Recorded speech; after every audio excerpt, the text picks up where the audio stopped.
Hey guys, let's talk about Sunday's episode of Revenge. And the show is still, giving us some twists and turns.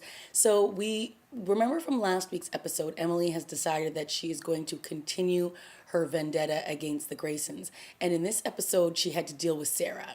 She thought that Daniel had been locking himself away to avoid her, but what he was doing was shacking up with Sarah behind closed doors in his bedroom. And when Emily opened the door and saw the two of them, it was like, excuse me? I mean, Daniel, you are the one who shot her, and she does know this. So I kind of love that Daniel's just like, whatever. I'm no longer going to fall victim to your manipulation, and the wool has now been taken off of his eyes, and he just doesn't even care about Emily, and he doesn't care what he does to hurt her. So I thought that that was kind of like ouch, but I kind of liked it. And Sarah was walking around like she was the queen of the castle. That was until her mom showed up, and Emily put her in her place by having her mom basically abandon her because she was like, who are you? You're running around with a married man, and you're acting this way and you're acting that way. She's like, you're not no daughter of mine, and I don't ever want to see you again. Blah blah blah blah. So that really made Sarah go running back to her mom and leave Daniel once again. So I kind of love that because Daniel does need to be put in his place, but at the same time, I love that he just doesn't even care anymore. He knows what's going. Well, he thinks he knows what's going on, and he is not even trying to act like he gives two craps about Emily anymore. So that was an interesting storyline that was going on this week. And of course, we had Victoria trying to, I guess, keep her son Patrick from finding out who his real father is.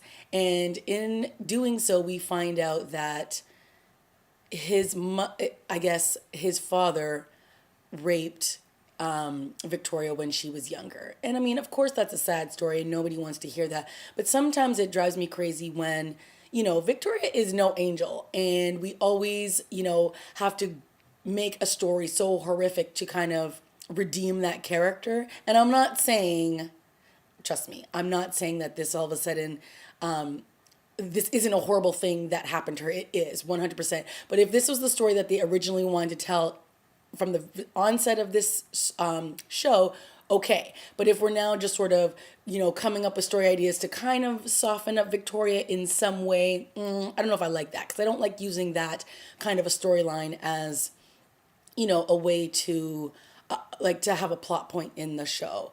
But we did see who the father was, and he said this line that obviously triggered all these emotions in Victoria, and that is why she ended up telling Patrick the story. And so we'll see what happens with that. We'll see what Patrick ends up doing because Patrick's kind of like cuckoo for Cocoa Puffs a bit. There was a moment at the end when he was painting this painting, and then he got all upset and he threw the paint bucket on the ground, and then he started to wipe it up and then lit the place on fire. So now he's standing there with the flames all around him, and it looks like he's hell bent on destroying his life, and we'll see what happens there. Then we had Mr. Conrad Grayson basically have his son fired from Voulet, and Margot was like, yeah, kick rocks, Daniel, because I'm not trying to get into this family squabble and have my business go down the drain because of it. So Daniel is now unemployed, and Conrad is, I don't know, living the high life off in a hotel somewhere. So the other storyline that was going on was with Aiden, of course, and of course we have the daughter of the guy who trained him, which why do I always forget her name? And Takeda's daughter is now back, and she's helping Aiden in a way, but through this whole time that she's here, she's also trying to find out who murdered her father.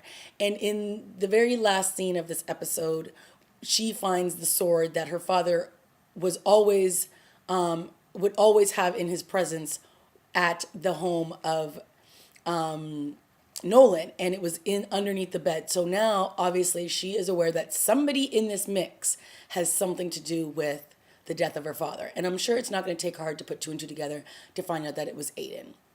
So when that showdown happens, buckle your seatbelts because it's going to get very interesting. And then, of course, in this episode, we started to have these interesting flashes with Emily, and she was starting to lose time. So by the end of the episode, she ends up in Conrad's bed in this hotel.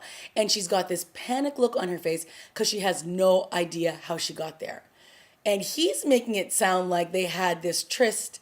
And he's like, oh, thank you, for a wonderful night or whatever. And then he walks out of the room and she's sitting there like, what the hell just happened? And we're all sitting there going, yeah, can somebody please explain what just happened? So that's going to be very interesting to see what happens in the next episode, to see how far that relationship kind of went. Ooh, I have no idea where they're going with the storyline. Should be very interesting. One of the things I forgot to tell you in last week's episode was the fact that Emily found out that she's basically barren now. After her lovely husband, Daniel, shot her twice in the belly, it meant that she's now no longer able to have children. And that is one of the reasons why she is now once again back on the revenge train. And she's going to do whatever she can to take down the Graysons. So it'll be interesting to see what happens in next week's episode. I'm excited. Can't wait. Tell me what you thought of this episode and leave a comment, subscribe, all those things. And we'll see you next week. Okay, bye.